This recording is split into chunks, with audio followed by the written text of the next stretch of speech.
Good afternoon, ladies and gentlemen. I'm your host, Kiana Canada. Welcome back to the Kiana Canada Show. There's a lot that we're going to get into tonight. I recorded this video earlier, but I think I want to redo it because, of course, I didn't have the best lighting and I wasn't in this room, which is, I think, better lighting.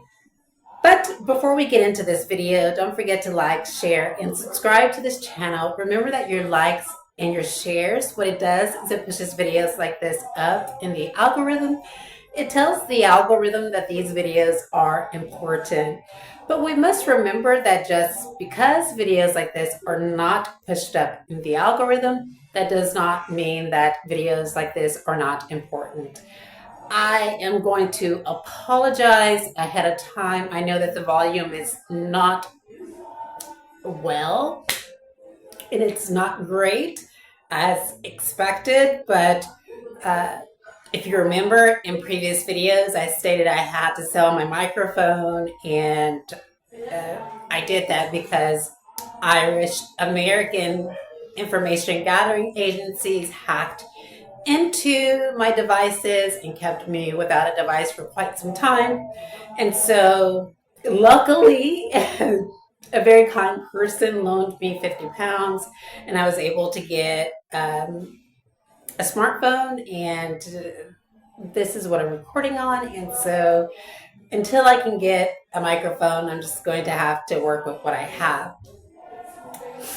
So there is an update on my education, ladies and gentlemen. As you know, I was attending Queen's University, Belfast, and there were some disagreements around my dissertation topic. I did not anticipate that Queen's University, Belfast would not allow me to write my dissertation on transnational repression. But that is essentially what Queen's University did. Was Queen's University did not allow me to write my dissertation on transnational repression. And so that led to further disagreements. I ended my contract with Queen's University on the 6th of August.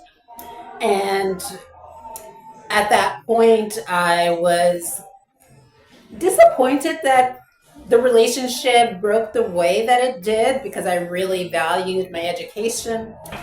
But luckily, ladies and gentlemen, I have been communicating with a person in my neighborhood, and I'm not going to give this person up because I don't know if I'll be able to continue to communicate with them if I do reveal their name. I know that Irish American intelligence agencies are so bored, they don't have any domestic events happening in Belfast, and so they're picking on the vulnerable, the weak, and deciding to try and radicalize them.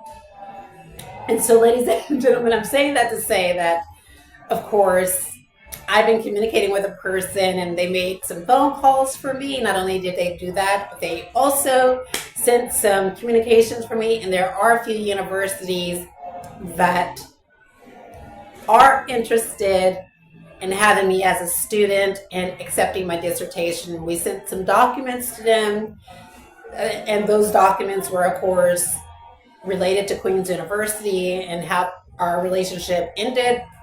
And so they read over them and they said that they understood the situation clearly, and that should I come, of course, within their jurisdiction, that they would be happy to have me as a student. So that was uplifting. That put a smile on my face.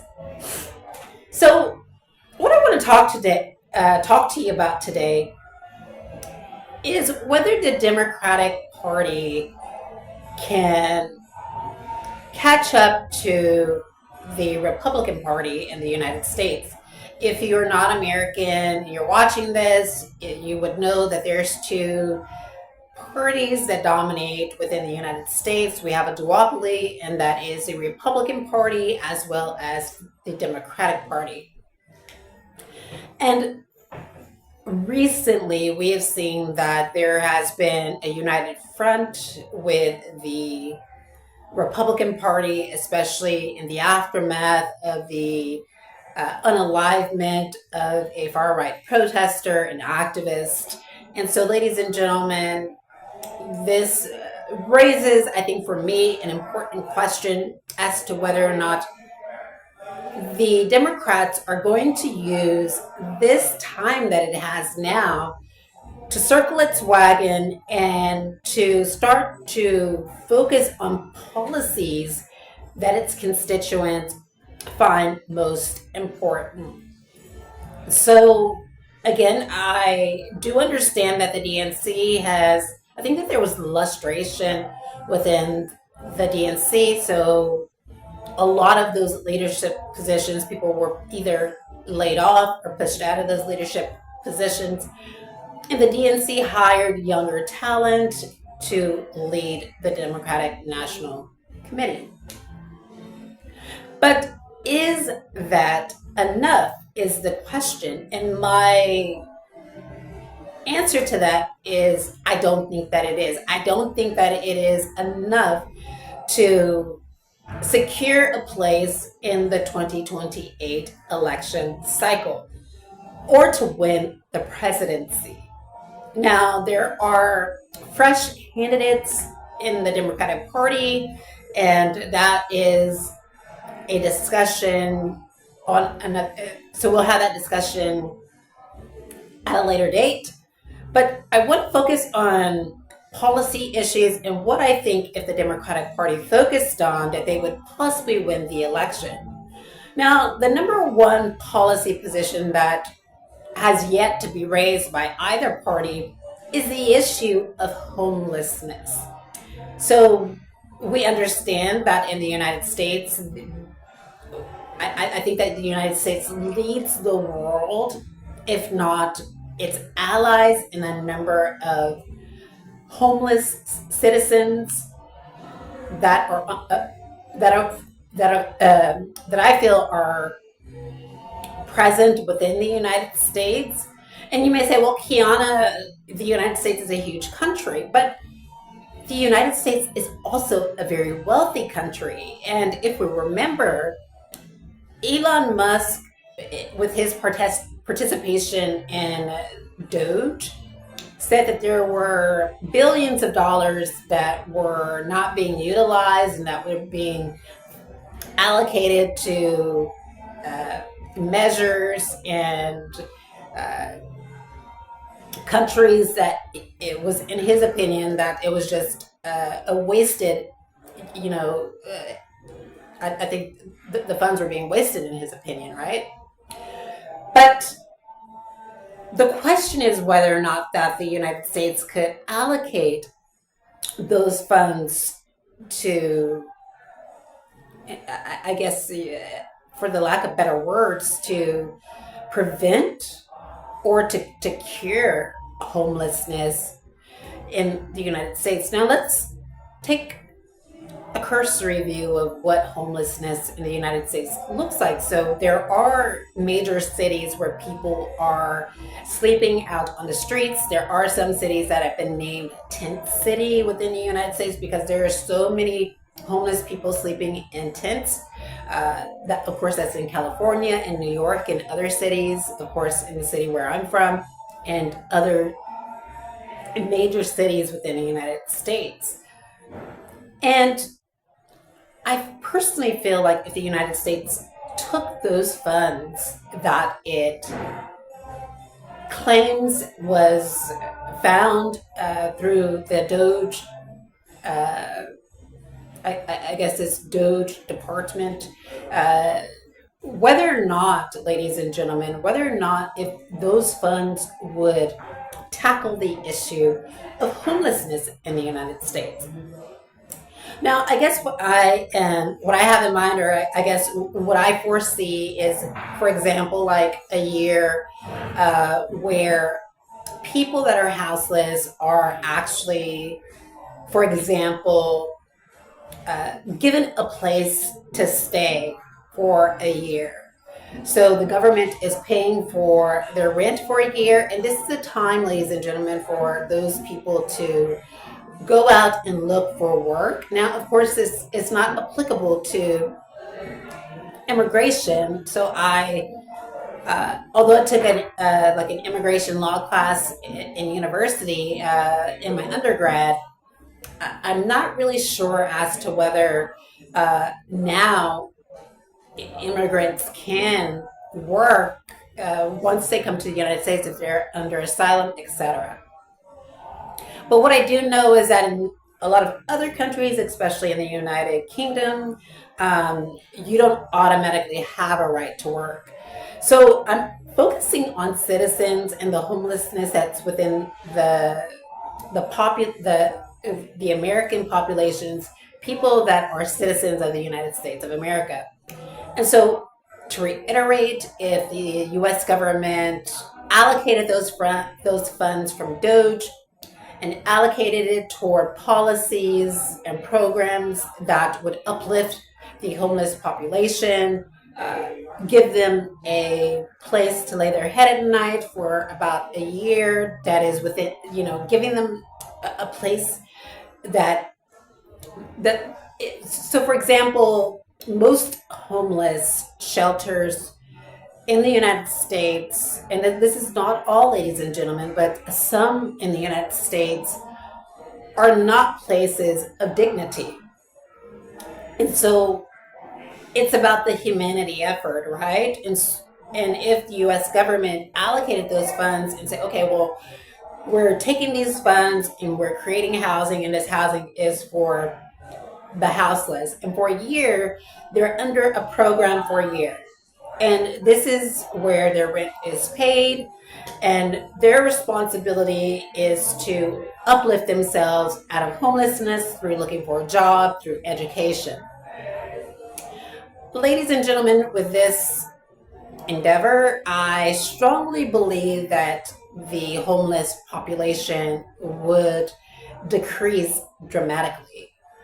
And I think that it takes people that have been homeless, so people with lived experience, to lead the charge on an endeavor like this. Of course, it's difficult for people who've never been discriminated against and who have not been in a situation of houselessness to understand like what that means, what that feels like. And for example, if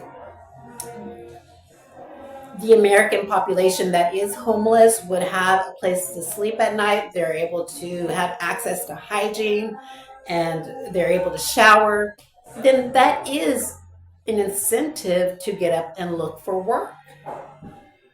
And of course, you have a year to look for an occupation, a job, to put those funds up, to save that money.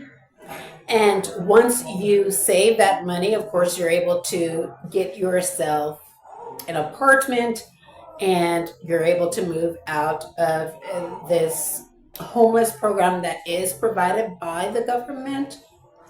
And you're able to do something good for yourself. And it is a situation, it's an endeavor that brings forth like dignity, right? I think somebody fell next door. But so that's one situation, right? And you can see, like, just thinking about it deeply, you can see how that would really bring a lot of change in the United States, and of course uplift those people that are on the streets. So take them from being houseless and then putting them into a house, and then it's like, in my personal opinion, it's like a positive pipeline, right? Street to this program to their own home. Now you might say, well, Kiana, there are programs within the United States that are doing just this. And that may be true, but it's not at the federal level. So not all states are doing it. And that's what needs to happen. This needs to be across all states. The second issue is, I think, a very sensitive issue for Americans, which is gun control. And that is because gun issues are tied to the Second Amendment. And the Second Amendment, of course, is a right that Americans have. And so when Americans think about, well, I would say when Republicans or conservatives think about this right being taken away from them, they have some reservations about it. But ladies and gentlemen, it's undeniable that there have been multiple incidents within the United States of America that have brought this question to the forefront as to whether there needs to be more gun control within the United States. Now, think about it clearly. Like, I know that there are a lot of parents, even conservative parents, that think about, sending their child to school, and the question is probably always going to be on their mind as to whether their child is going to come back home safe. And I understand that this is a question that is raised for Democrats as well. And right now in the United States, we don't have sensible gun legislation. And it raises an important question as to whether the Second Amendment should be revisited, right? Because if we are seeing an increase in domestic extremist events within the United States, then the U.S. government should do something. It's quite unfortunate that the U.S. government can derogate from its responsibilities as it relates to other rights, but it does not derogate when it comes to this specific right. And I think that that is what is deeply concerning for me.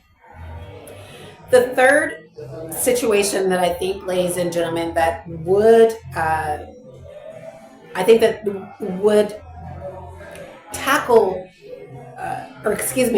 think that the Democrats should focus on coming up this election cycle is universal health care. Now, there are a lot of countries that are doing universal health care, and for me, it just does not compute that the United States is one of the wealthiest nations in the world, and yet we don't have universal health care. And if, to reiterate, what DOJ claims it found is correct, then those funds should go back into the American population and provide Americans with universal health care so that they can be healthy. Again, these are all human rights. Everybody has a right to health. They have a right to adequate housing. Americans have a right to life. And so going back to pulling away, digressing from the universal health care and going back to gun control, yes, Americans have the right to life. And so remember, I was saying that the U.S. government often derogates from its responsibilities when it comes to other rights, such as the First Amendment, but never this right, never the Second Amendment. And this should be one of those circumstances which the U.S. government says, okay, well, there possibly needs to be derogation, right? Because there is a violation of Americans' right to life. So going back to universal health care, ladies and gentlemen, a nation that is healthy, I think, it is wealthy, in a sense of being having a wealth of health. And if there is those funds available, ladies and gentlemen, which, to reiterate, DOJ claims, it only makes sense for those funds to be allocated toward keeping American citizens healthy. Last and not least, ladies and gentlemen, is raising the minimum wage. So I don't know about you, but I don't know an American adult that can live off of like 7.25, 7.50 an hour. I think that's not practical, and it's irrational to think that an American can live off of that type of wage when they have to pay rent, a car note, gas, they have to buy food, and if they have children, they have to put food in their children's mouth, they have to buy clothes for their children, etc. And so I do know that in certain states, when I was last in the United States, and it's been quite some time since I've been to San Francisco, but when I was there, I noticed that the minimum wage there was $10, and in other states, this all the other states was a lot less because San Francisco is a very expensive city to live in. So that was many years ago. I think the last time I was in San Francisco was like in 2007, or yeah, it was a long time ago. And so I would imagine, ladies and gentlemen, that the minimum wage has increased since then. And it only makes sense to increase the minimum wage to a figure like $18, $20 an hour, because to reiterate, we're dealing with American adults. We're dealing with adults. And so it's inconceivable that we would think that an American or any human being could live off of $7, $8 an hour when they have so many other responsibilities, right? And this is bringing into all of these funds that Doge claims that it has found. If that is true, if Doge has truly found all these funds, where did it go? Where did it go? And what is it being used for? Because obviously those funds have not been allocated toward policies that would uplift American citizens. And that was, I think, a promise that is often like a boilerplate promise that both parties say that they're going to do, but they really don't do. They promise that they're going to uplift the American population, but that really never happens.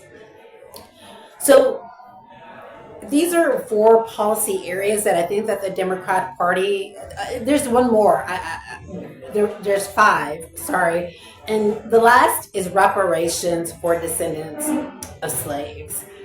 Now, ladies and gentlemen, I know that there is some controversy about whether or not this policy would be efficacious, but when we think about it, there is a blueprint and a framework for this. We only need to look at reparations for Native Americans, right?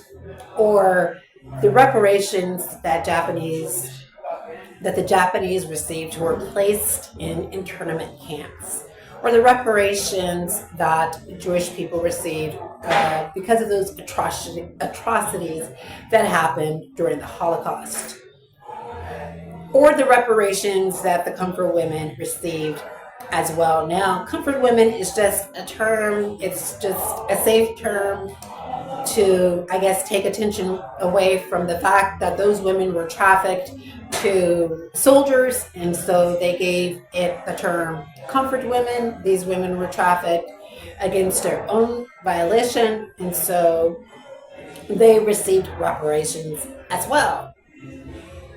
But one group that has not received reparations is Black descendant of slaves, right? So descendants of slaves within the United States. And we know that there is a debt that's owed because Black Americans were, in a sense, trafficked as well and made to come to the United States on the transatlantic slave trade, were not paid whatsoever, were forced to work, And that debt still has not been paid. There still hasn't been any atonement for the transatlantic slave trade, ladies and gentlemen. And if there were atonement, if there were focus on this particular issue, I am most certain, ladies and gentlemen, I'm most certain that there would be, I think, healing in the nation. And what's so disturbing, in my personal opinion, is that the United States is not taking an active step to heal the nation by awarding reparations to descendants of slaves. And so these are 5 policy areas that I think is very important for the election cycle that's coming up in 2028. I don't see the Democrats winning the election in 2028 if it does not focus on these specific areas.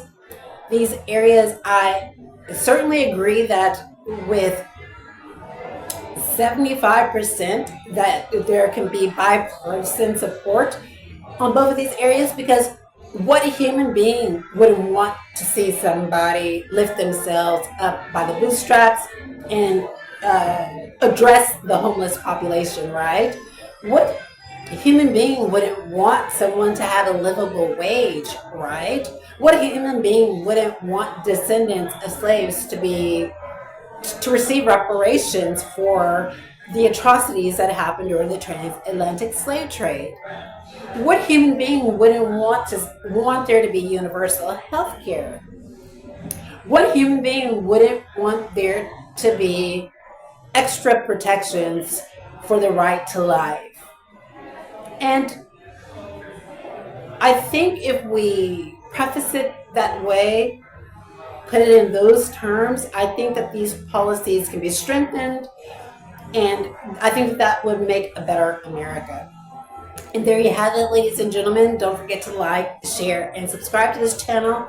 I'm going to upload this on YouTube at some point. And again, I apologize that the volume is terrible in this video. Again, I am still working on trying to get things back to where it is. But we're working with what we have right now, and I hope to see you next time. Bye-bye.